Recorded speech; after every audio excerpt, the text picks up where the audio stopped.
Hello everyone, welcome to government job करो। आज की वीडियो में हम लोग बात करने वाले हैं लेटेस्ट करंट अफेयर्स के बारे में। इस बारे में जानने के लिए इस वीडियो को एंड तक जरूर देखें और साथ के साथ at the end of the video मैं आपसे पूछूंगी कुछ दो ऐसे क्वेश्चंस जिनके जवाब आप हमें कमेंट सेक्शन में ज़रूर प्रोवाइड करें। वीडियो शुरू करने से पहले मैं आपके साथ शेयर करना चाहती हूँ कि इंपॉर्टेंट इन्फॉर्मेशन कि अगर आप तैयारी कर रहे हैं गवर्नमेंट एग्जाम्स के लिए तो हमारी वेबसाइट गवर्नमेंट जॉब करो, जिसका लिंक आपको नीचे डिस्क्रिप्शन बॉक्स में मिल जाएगा। हम लेकर आए हैं आपके लिए one of the best courses जो कि बनाए गए हैं one of the best IIT इनके द्वारा। इसकी हेल्प से आप कर सकते हैं किसी भी गवर्नमेंट एग्जाम को आसानी से क्रैक और बन सकते हैं गवर्नमेंट ऑफिसर। इसीलिए जल्दी से जल्दी विजिट कीजिए हमारी ऑफिशियल वेबसाइट और एनरोल कीजिए हमारे कोर्सेज को। लेट्स स्टार्ट, पढ़ते हैं करंट अफेयर्स के बारे में। तो आज का हमारा करंट अफेयर से रिलेटेड पहला क्वेश्चन है, recently defence ministry has sign a contract with which company for construction of 2 population control vessels for Indian coast guard. तो इसको मैं एक बार आपको हिंदी में समझा देती हूँ। तो अभी रिसेंटली मतलब ये अभी की बात है कि डिफेंस मिनिस्ट्री ने, इंडिया के डिफेंस मिनिस्ट्री ने एक कॉन्ट्रैक्ट साइन किया है किस कंपनी के साथ, ताकि वो कंस्ट्रक्ट कर सके, मतलब कि बना सके 2 ऐसी पॉपुलेशन कंट्रोल वेसल जो कि बनाई जाएंगी इंडियन कोस्ट गार्ड के लिए। ठीक है, तो इन चारों ऑप्शन में से जो एक कंपनी है वो सही है। तो आपको 4 ऑप्शन दिए गए हैं, गोवा शिपयार्ड लिमिटेड के साथ कॉन्ट्रैक्ट साइन किया है, या फिर कॉनकोर कंपनी के साथ अपना कॉन्ट्रैक्ट साइन किया है डिफेंस मिनिस्ट्री ने, या फिर मरेगांव शिपयार्ड लिमिटेड के साथ किया है, और चौथा ऑप्शन आपको दिया गया है कोची शिपयार्ड लिमिटेड। ठीक है, तो इन चारों में से क्या है एक सही आंसर है, जिसका जवाब आप हमें जल्दी से जल्दी कमेंट सेक्शन में दें, ताकि आपको भी पता चल सके कि आपको इसका सही आंसर मालूम है कि नहीं मालूम है, और आपकी भी साथ में तैयारी हो रही है। तो इस टाइप के क्वेश्चन ही आपके जो है एग्जामिनेशंस में आते हैं। ऐसी ही आपको ऑप्शन दी जाती हैं, ऐसे आपके क्वेश्चंस पूछे जाते हैं करंट अफेयर से रिलेटेड। डायरेक्ट क्वेश्चन आपको कभी नहीं पूछे जाते, आपको हमेशा most of the time indirect question पूछे जाते हैं। तो आपको ये पता होना चाहिए कि कौन सी कंपनी के साथ, आपको ये तो पता है कि 2 पॉपुलेशन कंट्रोल वेसल्स साइन, ये इसकी कंस्ट्रक्शन जो है वो करी जा रही है, जाने वाली है इंडियन कोस्ट गार्ड के लिए। बट किस कंपनी के साथ जो है डिफेंस मिनिस्ट्री ने साइन किया है कॉन्ट्रैक्ट, कि कौन जो कंपनी है वो कंस्ट्रक्ट करेगी इनको, मतलब किस कंपनी के ऊपर ये रिस्पॉन्सिबिलिटी है 2 पॉपुलेशन कंट्रोल वेसल्स बनाने की कंस्ट्रक्शन पे। ठीक है, तो इसका आंसर देखते हैं। इसका आंसर है option A, that is Goa shipyard limited. तो बेसिकली डिफेंस मिनिस्ट्री ने साइन किया है contract with the company named Goa shipyard limited, ताकि वो कंस्ट्रक्ट कर सके, मतलब बना सके 2 ऐसी कंट्रोल वेसल जो कि बेसिकली पॉपुलेशन को कंट्रोल करेगी इंडियन कोस्ट गार्ड के लिए। ठीक है, तो ये किसके लिए बनाई जा रही है, ये बनाई जा रही है इंडियन कोस्ट गार्ड के लिए। उसके बाद नेक्स्ट क्वेश्चन हम अपना देखते हैं। तो करंट अफेयर से रिलेटेड ये नेक्स्ट क्वेश्चन आपका बनता है, विच कंपनी, कौन सी कंपनी है जिसने डिसाइड किया है to set up a grain based ethanol plant in Una district of Himachal Pradesh. तो किस कंपनी ने ये डिसाइड किया है, ये सोचा है कि वो एक तरीके की इथेनॉल बेस्ड, मतलब ग्रेन बेस्ड इथेनॉल प्लांट जो है वो बनाएगी, मतलब सेटअप करेगी ऊना डिस्ट्रिक्ट जो कि कहाँ है, हिमाचल प्रदेश में। तो इसमें आपके 2 क्वेश्चन बनते हैं। एक मेन क्वेश्चन जो कि मैंने आपको बताया ही है कि कौन सी कंपनी है जो कि ये सोच रही है कि वो ऊना डिस्ट्रिक्ट जो कि हिमाचल प्रदेश में है वहाँ पर एक तरीके का ग्रेन बेस्ड इथेनॉल प्लांट बना सके। और दूसरा क्वेश्चन आपका इससे यही बनता है जीके के रिलेटेड कि ऊना डिस्ट्रिक्ट कहाँ पर मौजूद है, कहाँ पर लोकेटेड है। तो ऊना डिस्ट्रिक्ट कहाँ पर है, हिमाचल प्रदेश में। तो आपको ये जो सारी चीज़ें हैं वो भी पता होनी चाहिए, क्योंकि इसके बेसिस पे भी आपको जो है क्वेश्चंस पूछे जा सकते हैं। तो आपके करंट अफेयर्स की तो तैयारी हो रही है, लेकिन इसके साथ आपकी जीके की भी तैयारी हो रही है। और आपके 4 ऑप्शन हैं, इन चारों में से एक आंसर जो है वो सही है। तो जल्दी से जल्दी आप कमेंट सेक्शन में इनका आंसर बताएं। तो ऑप्शन ए आपको दे रखा है ONGC कंपनी, या फिर HPCL, या फिर DRDO, या फिर BHEL जिसे बेल कहा जाता है। तो इन चारों में से एक आंसर क्या है, बिल्कुल सही है। ठीक है, तो इसका आंसर देखते हैं क्या है। इसका आंसर है ऑप्शन बी, HPCL। अब यहाँ से आपको एक और चीज़ पता होनी चाहिए कि HPCL की फुल फॉर्म क्या है। HPCL की फुल फॉर्म है हिंदुस्तान पेट्रोलियम कॉरपोरेशन लिमिटेड। ठीक है, तो ये चीज़ें आपको बेसिक ये चीज़ें होती हैं, लेकिन ये चीज़ों के बारे में भी आपको पता होना चाहिए। तो इन्होंने डिसाइड किया है, इन्होंने ये सोचा है कि एक तरीके का ग्रेन बेस्ड इथेनॉल प्लांट ये सेटअप करने वाले हैं ऊना डिस्ट्रिक्ट में। ठीक है, तो अब आपको ये समझ आ गया क्वेश्चन। उसके बाद नेक्स्ट क्वेश्चन है हमारा, recently Samsung has settle up display manufacturing unit in which state. तो अभी अभी की बात है ये, मतलब ये अभी अभी हुई है ये बात। सैमसंग ने सेटअप किया है डिस्प्ले मैन्युफैक्चरिंग यूनिट किस राज्य में, किस स्टेट में, मतलब इंडिया में सेटअप किया है। और ये जो न्यूज़ है ये काफ़ी ज़्यादा चर्चा में रही है। तो इसके बारे में तो आपको बेसिकली पता भी होना चाहिए, क्योंकि आप सोशल मीडिया भी बहुत यूज़ करते हो, तो उस पर भी इस न्यूज़ के बारे में काफ़ी चर्चाएँ देखने के लिए मिली हैं। तो आपके ऑप्शंस हैं, इसका आंसर आप जल्दी से जल्दी हमें कमेंट सेक्शन में बताएं। आपके सामने मैं ऑप्शन पढ़ देती हूँ, उत्तर प्रदेश, मध्य प्रदेश, हिमाचल प्रदेश और आंध्र प्रदेश। तो इन चारों में से क्या है, एक आंसर सही है। तो काफ़ी चर्चा में रही है न्यूज़, तो इसका आंसर देखते हैं जल्दी से जल्दी, देरी ना करते हुए। इसका ऑप्शन है ए, और इसका आंसर क्या है, ऑप्शन ये, जो कि हुई है उत्तर प्रदेश में। तो नोएडा जो कि है उत्तर प्रदेश में, वहाँ पर सैमसंग ने अपनी डिस्प्ले मैन्युफैक्चरिंग यूनिट सेटअप करने की सोची है। तो इन्होंने जो है ये जो सेटअप है ये शिफ्ट किया है चाइना से, और उत्तर प्रदेश के नोएडा में इसको पूरी तरीके से सेटअप किया जा रहा है। ठीक है, तो बेसिकली सैमसंग जो कंपनी है वो इलेक्ट्रॉनिक्स के बेसिस पे काम करती है। इसका जो सारा काम है वो इलेक्ट्रॉनिक बेस है। तो इन्होंने जो अपना जितना भी काम है regarding construction of the display manufacturing unit, ये पूरा शिफ्ट कर दिया है। पूरा को पूरा सेटअप जो कि चाइना में था इनका, इन्होंने नोएडा उत्तर प्रदेश में आके ये शिफ्ट कर दिया है। ठीक है, अब इसका आंसर आपको अच्छे से समझ आ गया होगा। उसके बाद नेक्स्ट क्वेश्चन है हमारा, शैली and Fraser price becomes second fastest woman of all time ahead. She belongs to which nation? तो बेसिकली इसमें आपके दो क्वेश्चन बन रहे हैं, बहुत ध्यान से आपको ये क्वेश्चन पढ़ना है। आपके यहाँ पर दो क्वेश्चन बन रहे हैं, मीन्स अगर आपको इस क्वेश्चन का आंसर पता होगा तो अगर फर्दर इसी से रिलेटेड आपको एक दूसरा क्वेश्चन बनता है उसका आंसर भी आपको ऑटोमेटिकली पता चल जाएगा। तो पहला तो क्वेश्चन जो कि मैं आपके सामने पढ़ चुकी हूँ ये है। दूसरा क्वेश्चन आपका ये बनता है, कौन सी महिला है जो कि ऑल टाइम मतलब second fastest women of all time ahead बनी है। तो उनका नाम क्या है, शैली एंड फ्रेजर प्राइस।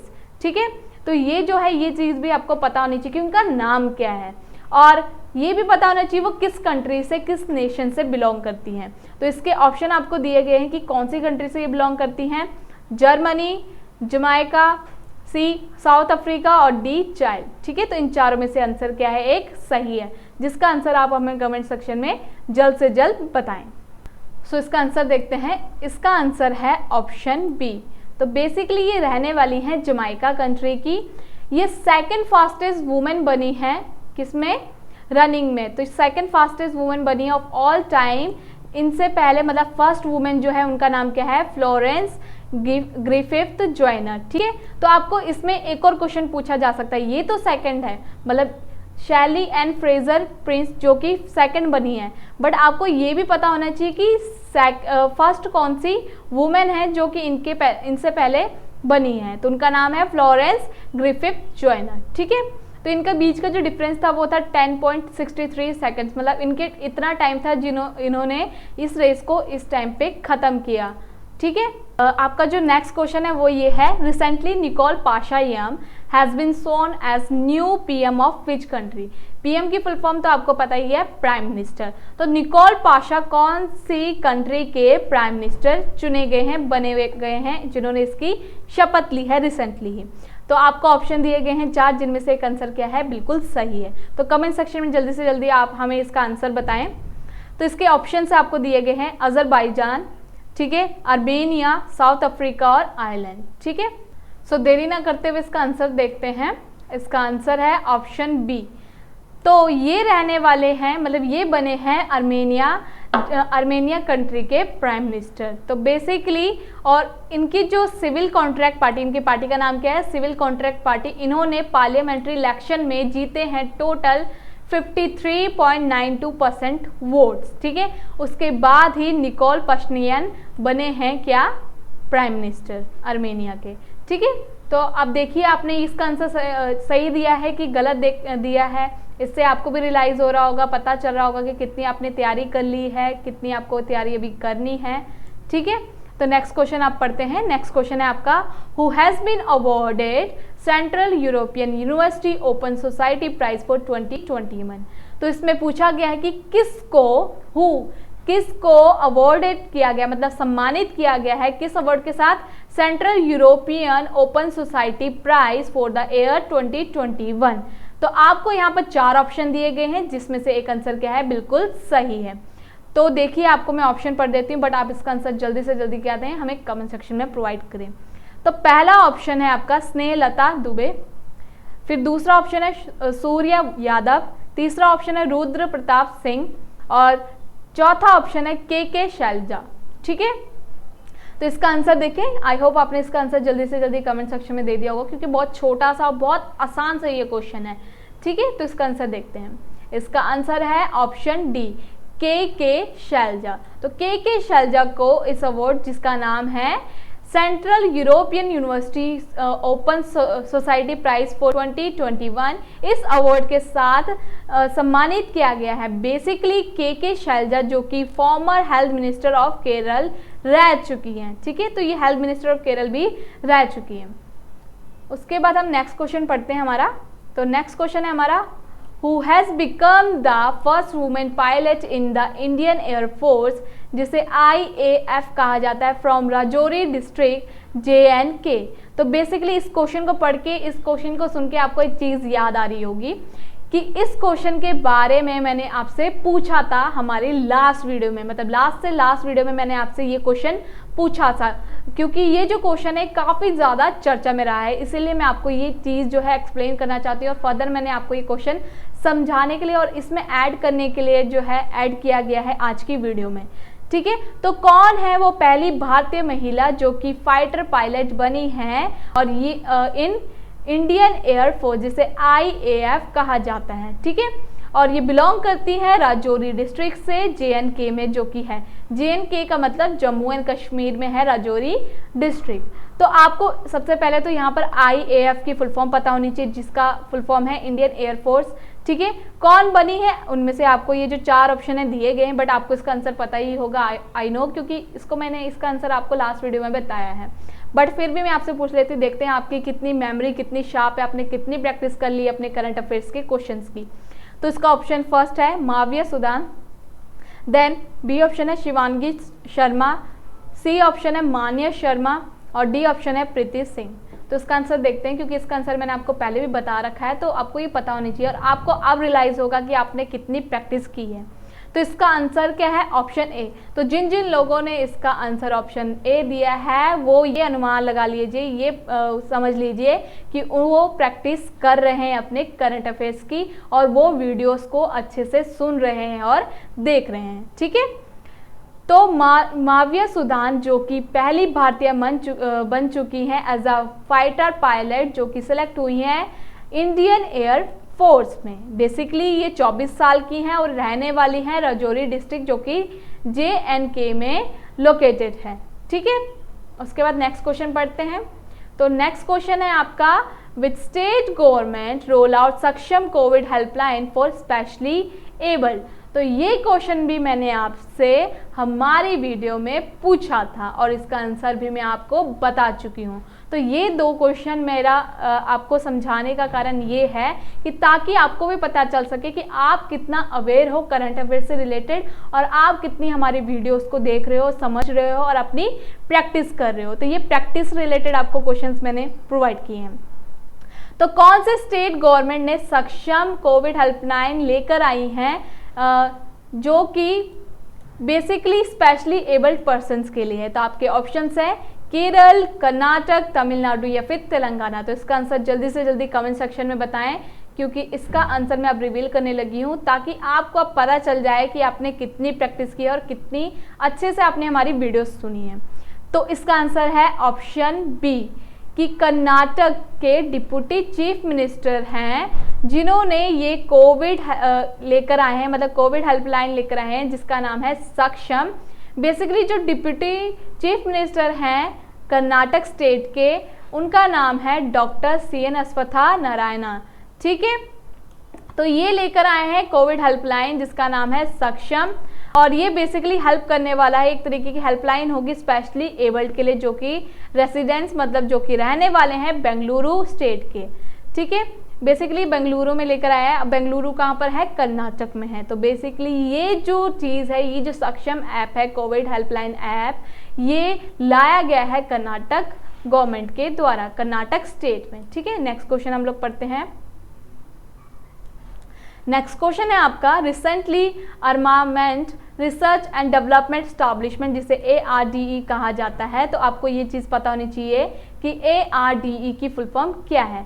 तो इन्होंने डेवलप किया है क्या? State of the art canopy surveillance system for fighter aircraft which help safe ejection of pilot in distress where ARDE is located. ठीक है, तो अब आप ये देख सकते हैं कि क्वेश्चन काफ़ी मोल्ड करके आपको पूछा गया है। तो आप जब भी क्वेश्चन पढ़ते हैं ना, तो उसे बहुत अच्छे से और समझदारी से आपने पढ़ना है। इसमें ये बोला गया है, आपको ARDE के बारे में बताया गया कि इन्होंने डेवलप किया एक तरीके का state of the art canopy surveillance system, जो कि बनाया गया है specially for the fighter aircraft, ताकि ये इसकी जो इजेक्शन है, जो इसका जो इजेक्शन टाइप है, वो एकदम सेफली हो सके। जब भी पायलट जो है अपना वो खो देता है, मतलब जो एयरक्राफ्ट है वो पायलट के कंट्रोल में नहीं रहता, उस समय ये काम आने वाला है सिस्टम। तो अब आपको इसमें इसके बारे में नहीं पूछा गया है, आपको पूछा गया है कि ARDE लोकेटेड कहाँ है। ठीक है, तो ये जो है आपको काफ़ी मोल्ड करके क्वेश्चन पूछा गया है, और इसके ऑप्शन है आपके न्यू दिल्ली, पुणे, भोपाल या फिर नागपुर। तो इन चारों में से एक आंसर क्या है? बिल्कुल सही है, जिसका जवाब आप हमें जल्दी से जल्दी कमेंट सेक्शन में प्रोवाइड करें। तो आप देख सकते हैं कितने मोल्ड करके आपको क्वेश्चंस पूछे जा सकते हैं। तो इसलिए आपको हमेशा अपना क्वेश्चन एकदम ध्यान से पढ़ना है, फिर देन आपने रियलाइज करना है कि उसमें आपको आखिरकार पूछा क्या गया है। ठीक है, तो इसका आंसर है ऑप्शन बी, यानी पुणे। ठीक है, तो बेसिकली CSS, जिसकी फुल फॉर्म है कैनोपी सर्वेलेंस सिस्टम, ये सिस्टम हर जगह हर एयरक्राफ्ट पे लगाया जा रहा है, सिस्टम लॉन्च किया जा रहा है, ताकि इमरजेंसीज में काम आ सके ये एयरक्राफ्ट के पायलट्स के। ठीक है, सो हमारा लास्ट क्वेश्चन है, what is the theme of this year? This year मतलब 2021 का इंटरनेशनल विडोज डे को सेलिब्रेट करने का बेसिक थीम क्या है? तो आपके ऑप्शन है invisible women, invisible problems, I am generation equality, highlighting the issues और रेस अवेयरनेस। ठीक है, तो इसका आंसर है option A. Option A is invisible womens, invisible problems. ठीक है, तो इस थीम के साथ ये सेलिब्रेट किया जाता है। वैसे तो बेसिकली ये हर साल 23 जून को सेलिब्रेट किया जाता है as a international widows day की तरह, ताकि अवेयरनेस क्रिएट की जाए regarding the situation of the widows, जो कि वो फेस करती हैं ऑल ओवर द वर्ल्ड। ठीक है, तो इस साल ये बेसिकली इस थीम के साथ, जो कि मैंने आपको बताया, उसके साथ सेलिब्रेट किया जा रहा है। ठीक है, सो ये थी आज की हमारी latest update regarding current affairs. अगर आपको ऐसी ही अपडेट चाहिए आपके फ़ोन पे, तो हमारे टेलीग्राम ग्रुप को ज्वाइन करना ना भूलें। साथ के साथ विजिट कीजिए हमारी ऑफिशियल वेबसाइट, जिसका लिंक आपको नीचे डिस्क्रिप्शन बॉक्स में मिल जाएगा, और एनरोल कीजिए हमारे कोर्सेज को। और जितने भी क्वेश्चंस मैंने आपको इस वीडियो के दौरान पूछे हैं, उनके आंसर्स हमें कमेंट सेक्शन में ज़रूर बताएं, और साथ के साथ अपने मार्क्स भी बताएं कि कितने आंसर्स आपने सही बताए हैं और कितने आंसर्स आपने गलत बताए हैं। और इस वीडियो को लाइक, शेयर और चैनल को सब्सक्राइब करना ना भूलें। Thank you.